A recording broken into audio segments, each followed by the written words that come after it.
Hi, ladies. I'm here with Christy Turley, and she's at least a triple threat in what she does. She does marketing, she is an owner of a matcha company. She is just an all around incredible lady. But she's here today to talk to us about matcha and how it's become something so big in her life that she even sells it now. Now, Chrissy's a big believer in the power of using matcha, not only as a really peppy coffee replacement, but also because it tastes great. It helps your brain focus and gets you into that creative spot.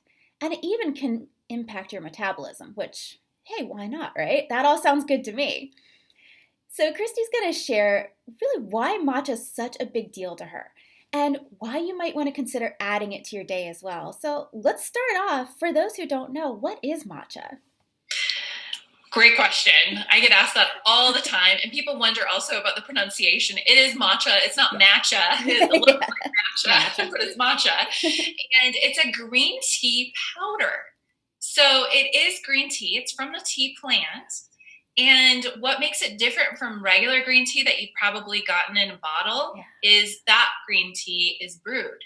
So it's actually like a tea bag that gets brewed, and then you throw away that tea bag. Yeah. Well, with matcha is actually the entire leaf stone ground into a powder and then put into water or whatever base you want. Like a lot of times, so I'm drinking a matcha latte right now. So can you see that? Perfect example.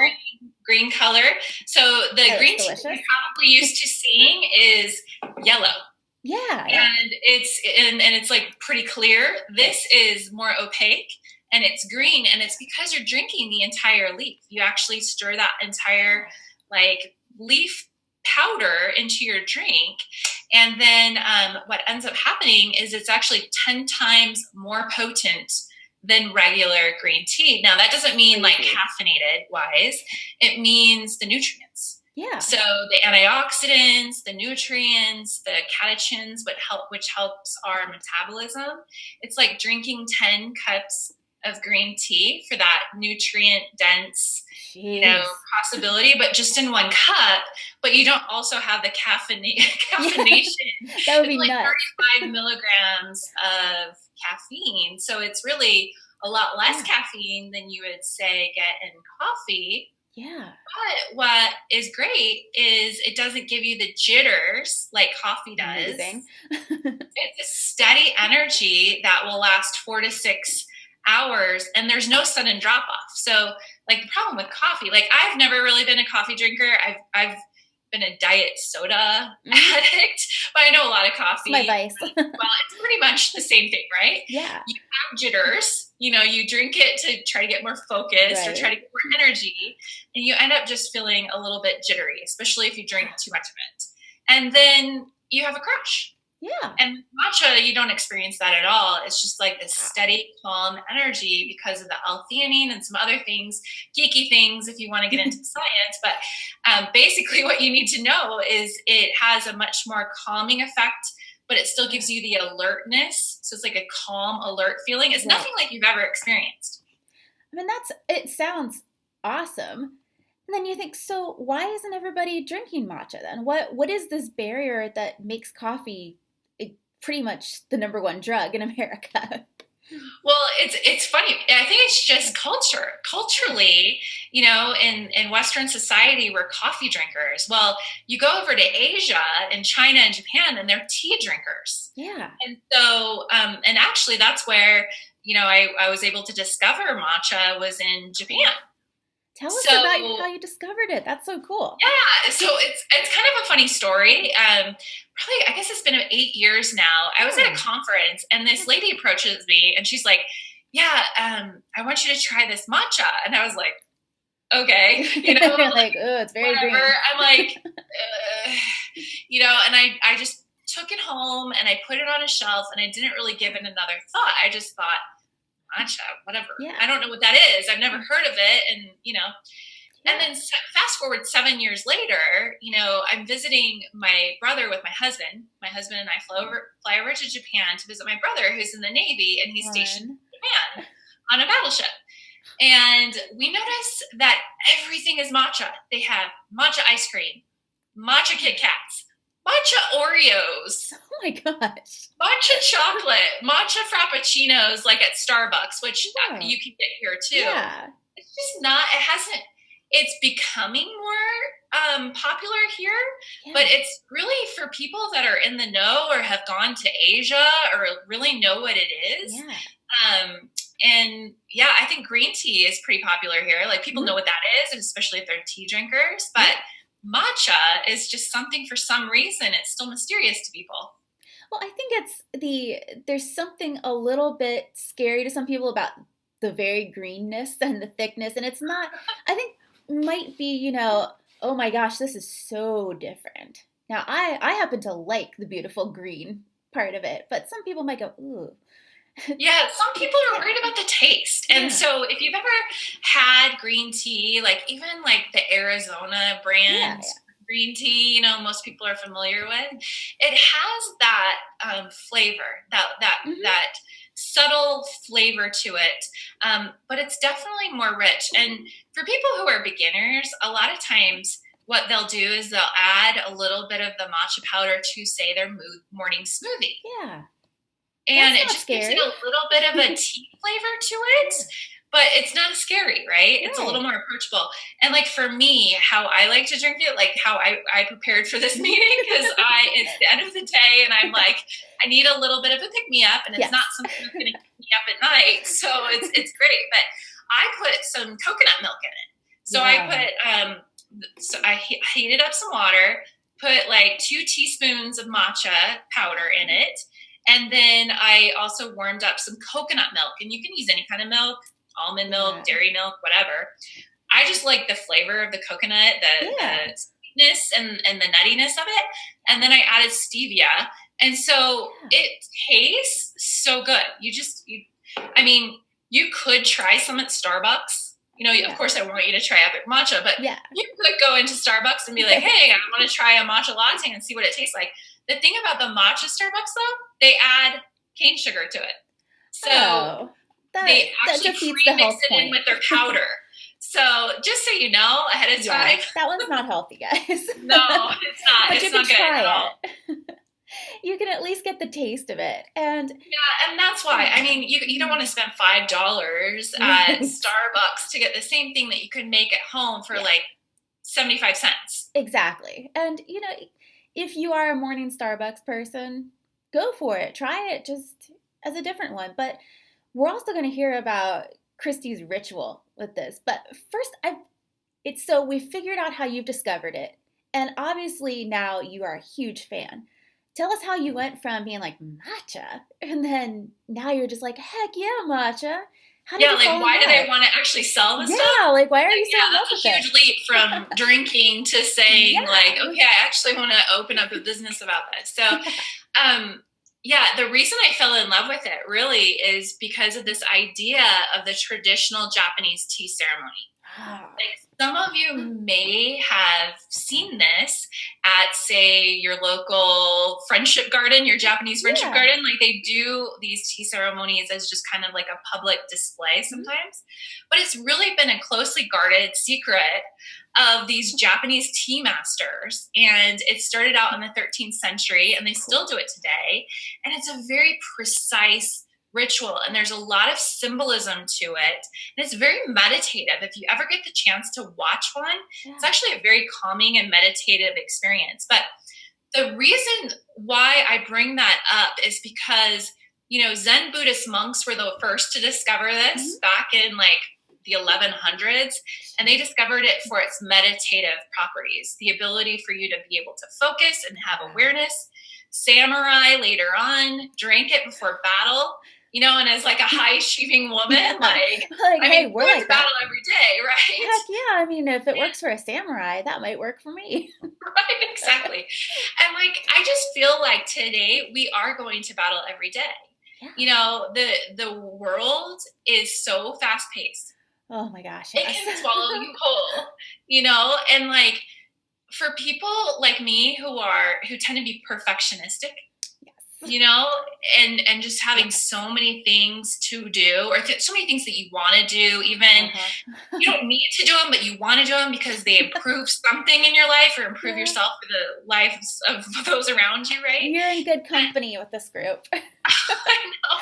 So it was just this idea of being able to slow down. And if there was one thing that I could do during my day that would have a bigger impact on the rest of the day, it was to have this sacred time at the beginning of the day, whether it was 5 minutes that I could spare or an hour I could spare, whatever it was, to spend time on myself, just turning the volume down and being able to listen to the whisperings of my soul and my intuition, which I feel like as females, we have a special gift in that area of intuition.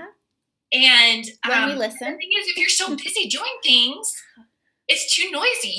You're if you think about yourself as like a radio and tuning in to a certain frequency on that radio dial, if you're tuned into do, you're not in the space of listening or receiving. So it's really tuning into what it is that your soul's trying to tell you about your purpose here on life or how you can make a bigger impact.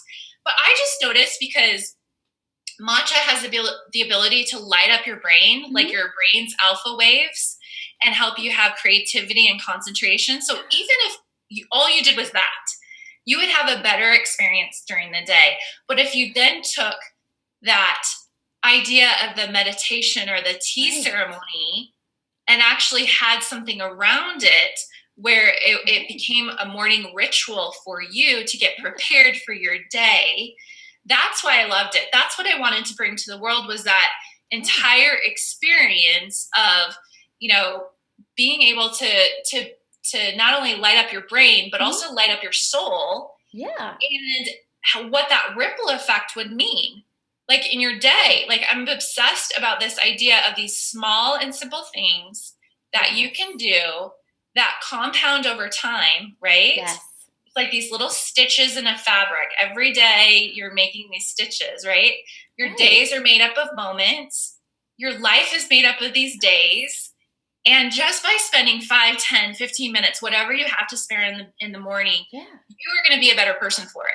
You are going to be more in control, actually, of your day. You're going to be more open and receptive and more kind and compassionate to everybody that you come in contact with, because you're just in a better mood. Yeah. You're given to yourself. You're giving of your own overflow of your well. If you're filling up your well before it gets dry, you're actually giving of the overflow, as opposed to you're running on empty, right? So you yourself, you're creating a ripple effect, but then everybody that comes in contact with you is better for it. Yeah, exactly. So it's just this one little 5-minute thing that you can do in the morning for yourself that actually benefits you all day long, and all the people that you come in contact with. And just that ripple effect you can't quantify it, because it just keeps echoing throughout the universe. Yeah. So yeah. And that's a seriously compelling way to talk about, no matter what your ritual is, that the importance of it. I mean, you showing that a small thing you can do, and it's a bonus that it comes with something delicious to drink afterwards. But that small thing you can do, that's really what we've been talking about in this summit. Not big sweeping changes, because those are super fun. I'm a big fan of the drastic change. But that's not sustainable. When we're talking about a lifestyle, what Christie's saying here is very doable in a lifestyle. 5 minutes to mix up your matcha and just think, get your head clear before you start the day. So why don't you tell us about your morning routine? Since you've already mastered the matcha morning routine, let's learn from you. How do you do it? So my morning routine is very different depending on the seasons of my life. Like right now, I have a 28-month-old and an 8-month-old, right? Oh boy. And so as they grow, things change, and that's okay. It's okay to have flexibility. So the time when I get up might change, from wherever they are developmentally, waking up in the middle of the night because they're teething or whatever it is, right? So what I've done is I've actually created 3 modern rituals. So it's not necessarily like we're going over to Asia to do a ritual. We're actually bringing Asia here, and I've modernized some rituals. And there are 3 different intentions or 3 different types of rituals that you can actually decide on, what your intention is for the day. So I have one for creativity and intuition. Mm-hmm. So if you're going to be doing any kind of creative process like writing or designing or strategizing or brainstorming ideas, like this is a ritual that you could do in the morning or even in the middle of the day, like right before you get into that, to really help reset your brain and your soul, and to be receptive to those activities. We have another one that I've created for focus and productivity.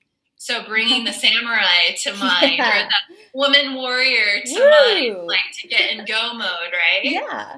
And then the third one, which is really inspired by the cherry blossom, the Japanese cherry blossom. Always good. And so the thing about the cherry blossom tree that maybe some of you know is that the blossoms are only around for about a week. Mm-hmm. So it is a reminder of fleeting beauty.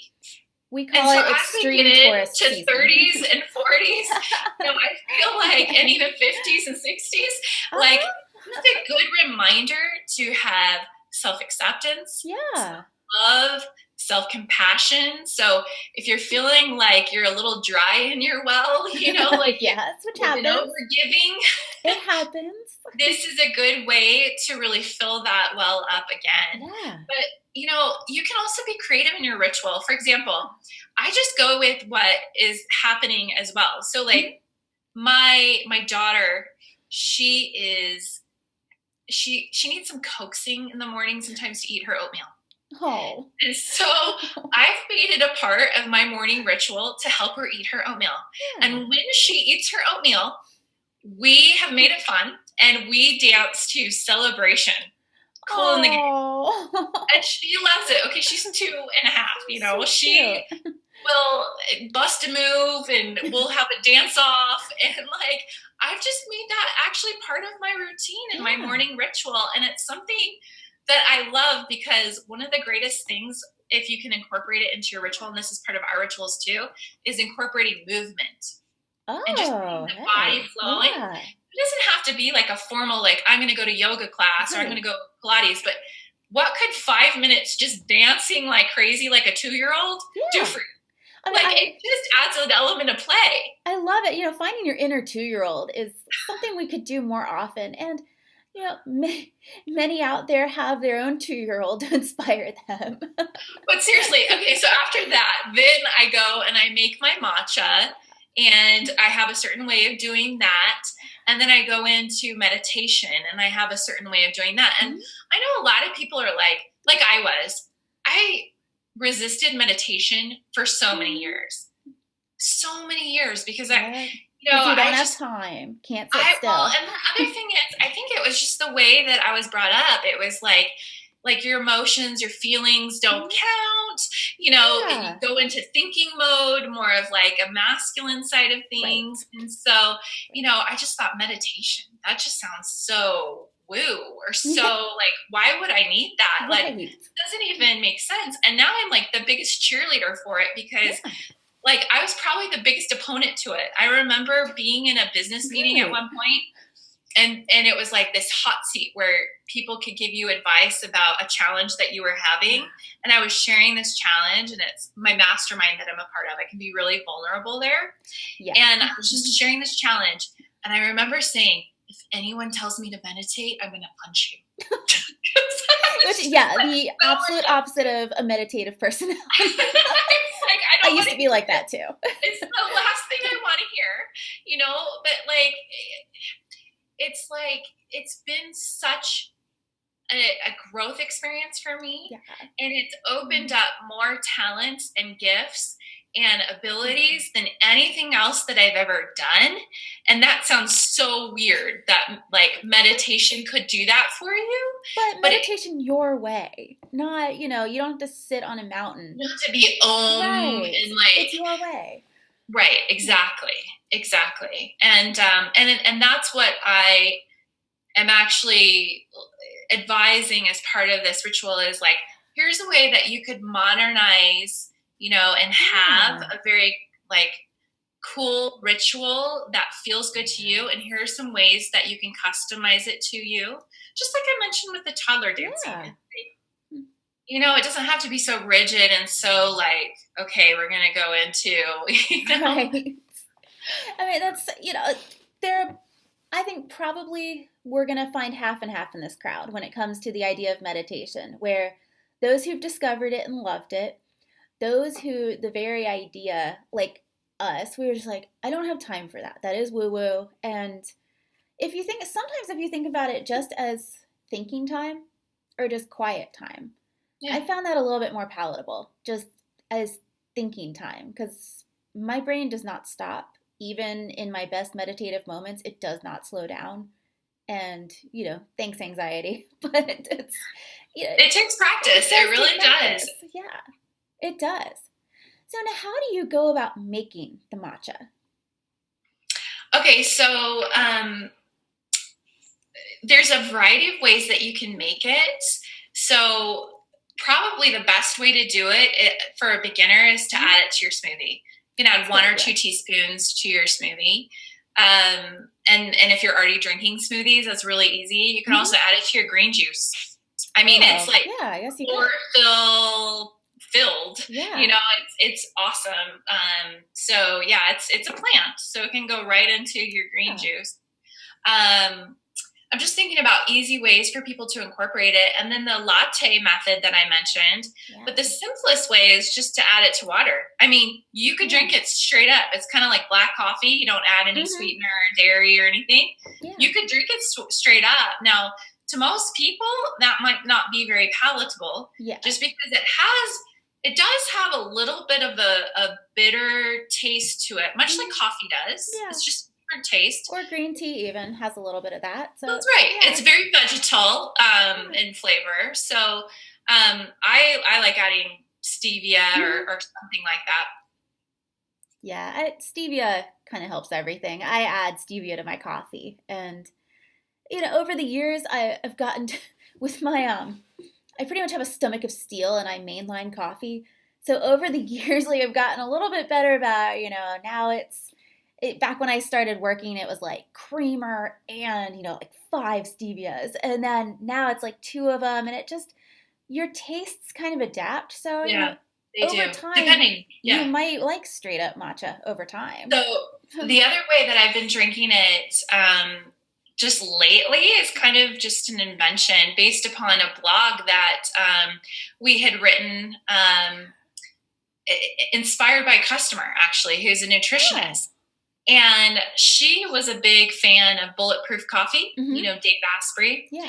And she had created a recipe for Bulletproof Matcha. And she argued that Bulletproof Matcha is so much better than Bulletproof coffee. So I decided, you know what? After going to my mastermind a couple months ago, people are talking about Bulletproof again. And I'm like, okay, it's time to try this customer's recipe that we wrote about on our blog. We interviewed her and she told us everything about it. And so I've been doing the intermittent fasting with the Bulletproof Matcha each morning. So I'll drink my Bulletproof Matcha before starting work. I'll drink it, for the next couple of hours or whatever. I mean, I'll make like a glass that's like 24 ounce or 32 ounce or whatever. And half of it is the water with the matcha and the ghee and the oil. And then the other half, I've found that I really like adding the coconut milk, even though that probably wouldn't be approved by Dave Asprey. I actually find that because matcha can have the tendency, if you drink it on an empty stomach, it can have the tendency to kind of make you a little bit woozy, like coffee. So the coconut milk does help ground it, and I've never had a nausea problem at all when I add the coconut milk. the times I have not added the coconut milk, I end up in the bathroom because it's just, it's pretty strong. So so if you're going to do intermittent fasting, which I recommend, like lots of people love it. I've dropped a couple pounds not doing anything else. Wow. Because the metabolism factor, I think, of matcha, I think that's what it is, because the catechins in it, the EGCGs actually raise your metabolism or your thermogenesis in your body by about 40%. I mean, that's more than other foods. Your body has what Christie's talking about is a thermogenic effect in your body, where once you eat something or drink something, your body then has to process it. And to do that, there's some heat generated in that whole process. So depending on what you've eaten, there might be more heat generated. And the theory is that the more heat that's generated, the more thermogenesis, the more you're burning when it comes to calories. So that's what she's talking about there. Yeah, exactly. So what do you think about putting matcha in food? Because I've seen recipes on Pinterest with, you can bake with matcha and all sorts of things. Does it take away from the benefits, or is it a good option too? Oh yeah, it's totally good. I would recommend, there's a couple of different types of matcha. So there's a ceremonial grade, which is like a purer or higher grade. It's kind of like a fine wine as opposed to your boxed wine, right? It's a finer wine. So you wouldn't cook with a fine wine per se.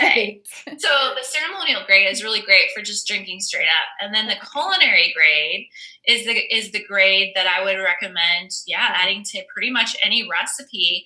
And we have a ton of recipes on our site, like good for pretty much any kind of diet. We have paleo recipes and keto recipes and dairy-free and vegan and all sorts of stuff.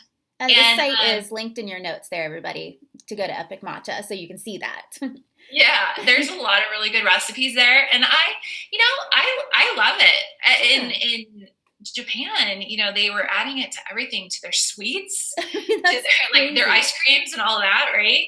But it's like the new red bean paste, I guess. Right. So it can have a sweet taste to it, but then it can also have savory as well. And we have some savory recipes on our site, gluten-free pasta and things like that. So you can get super creative with it. And I just think it's like just a very complex taste that adds a lot of interest to your food.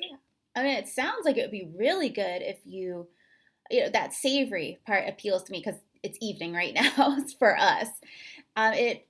It's appealing to have that kind of different aspect, because when I think about adding some, different ingredients, usually I'm thinking about baking, which is a lot of what I've seen on Pinterest with matcha. So the idea of your recipes with savory foods, that sounds pretty delicious. Yeah, and there's also all sorts of drinks too, like from smoothie recipes to tonics to just different types of teas. We also have some pretty interesting, I don't know if anybody out there is interested in Ayurvedic health. Yeah, it's pretty neat. Yeah, so we actually have 3 different recipes based upon what your dosha type is. And if you don't know your dosha type, which is just like everybody, it's like a personality test. Everyone has a primary and a secondary. And so if you don't know what you are, there's actually a quiz you can take on our site, and it'll tell you, and then you can actually choose the recipe then based upon those results, and have one that is very balancing to your specific health or dosha type. Yeah. So in Ayurvedic, I don't know if there's people out there that don't know, but it's like over 5,000 year holistic healing methodology. So that's all that is. And it's from India. It's kind of like Chinese traditional medicine, but it's from India. Yeah. So it's a lot like, you get it a lot with certain yoga studios talk about it. I learned about it in yoga teacher training. And exactly. It's a fun, different way to look at your health and your body and how you function, since we're all different. It's a cool thing to look at. Yeah. I think it's cool too to just look at the Eastern philosophies of healing, because we're so accustomed in Western society of going to your doctor and getting a prescription or whatever. But I just think that that's going to become more and more prevalent, specifically in this hemisphere, just bringing some of those ancient Eastern, wise learnings about Right. health and integrating it. And, worst case scenario, it's pretty fun and fascinating. Yeah, So at the exactly. I very love least, taking quizzes. it's fun to learn about that stuff. Now, you had talked about earlier how matcha will light up certain parts of your brain when you were talking about the creative aspect of it, where it can help with, really like focusing and brain function. Could you tell us some of the geekier side of that? Yeah, absolutely. Well, okay, so with your brain, it's interesting. So, um, like the brain has different waves, like alpha, Mm-hmm. beta, theta waves, Mm-hmm. and those waves like vibrate or have a frequency depending on your state, Mm-hmm. whether you're sleeping, whether you're meditating, or if you're in a high stress situation. Yeah. So what I love about matcha is if you are completely stressed out, it's actually a great way to just ground that frantic Mm-hmm. anxiety and ground it and become more present and more even and more balanced. And that's, Yeah. what Chinese medicine and Ayurvedic is all about anyway. Right, It's just right, bringing the body back into balance. And right. so, because it increases those alpha waves, the alpha waves is actually what is lit up when you're in meditation. Oh. Oh, So that's it interesting. actually creates Yeah. some awareness. The L-theanine as well. Mm-hmm. L-theanine is an amino acid that Mm-hmm. has a calming effect, and it's best found in green tea. Yeah. Well, not just any green tea, matcha is more Right. potent, than just regular green tea. Right. And So who it's wants actually a 10 great cups of source green of it. tea? Right. So, so I would say that as far as helping with your creativity and concentration, I mean, we can't claim any of this, right? Right. We can't get into territory of like claiming that anything solves any kind of disease or anything like that. But Right. people who have, um, you know, conditions of like not having very good concentration or Mm-hmm. memory or things like that, because it helps these areas of the brain, it actually helps to enhance your concentration and your memory and in learning Mm-hmm. too. So it actually helps you to preserve that knowledge that you're Right. bringing into your brain. So Yeah. um, yeah, I mean, I'm no scientist and I'm no nutritionist.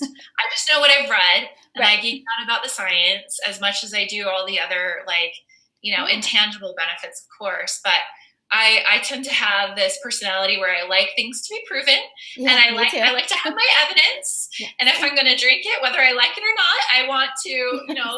make sure it's, good things that I'm putting in my body. So Yeah. our matcha is organic as well. We're very I just throw that in because we're very careful about where we Right. source it, and so the farms where we source it is, they're very sustainable farms. Mm-hmm. They're family oriented farms. We're a family business, so that's important to us to have Yeah. that, feeling of family. And yeah, so yeah, there's so many different properties. It's like if you want to geek out, there's a bunch of stuff on our website about the Yeah. science. I'm like cognizant of like your time, and like I also don't want to like, if people are like, oh my gosh, science, I'm yawning. Like I don't know for them, but like there's so many cool things, and it's actually considered a panacea. Really? That word Yeah. means cure all. Yeah. So because of that, the metabolism factor can help with Mm-hmm. anybody's weight loss type of efforts, Right. and the productivity aspect of it with your brain and helping with Mm-hmm. the creation and the intuition and the getting down and focusing. So Right.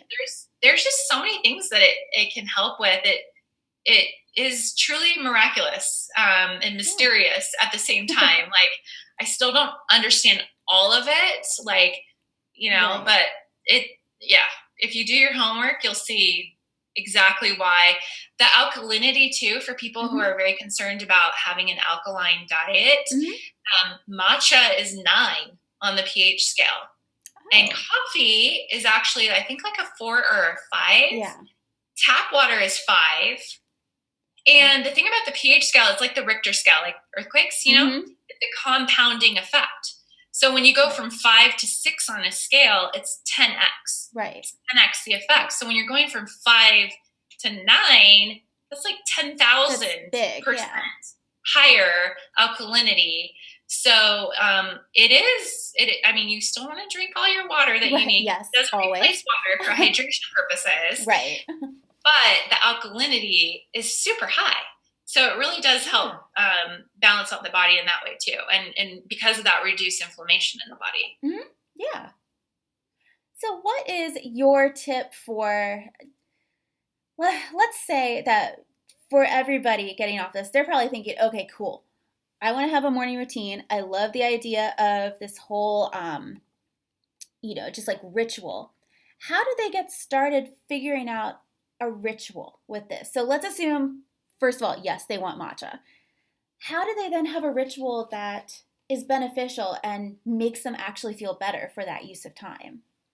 So we do have a couple of things. So we have a couple of free resources that you can download for creating your own morning routine. And then we actually have this really cool ritual kit that you can buy that gives you everything that you need to go through these 3 individual rituals that I mentioned that each have a different focus depending on what your intention is that you want to set for that day. And it includes things like a guided meditation that you can just like put on your iPod and just listen to and not have to worry about, okay, what do I do now? Like, am I supposed to my breath? Cool. Like, I'm not really sure. I'll take you through a guided visualization, a guided meditation with some yoga poses and some different things that you can do. And it brings in the Ayurvedic tradition as well, because we'll include a way that you can just add a drop of this essential oil blend to your drink to make it, Vata, Pitta, or Kapha, your whatever. Those are the 3 dosha types in Ayurvedic. If you want to play with that as well, but there's a whole ritual guidebook in there where it'll take you through the whole process, and then we have online access to these different meditations and things that you can download. Yeah. And again, that is at Christie's website that is linked in the notes there. You can find all that. It's a pretty cool website. I enjoyed poking around it too. Thank you. Well, thank you for your time today. This is something since we're only just starting to see the popularity of matcha, it's nice to have someone just talk through it so we know what we're looking for, what to try, and make it a little bit less scary to try because it's pretty darn green. So thank you for everything today. This was really helpful. Yeah, you're very welcome. My pleasure.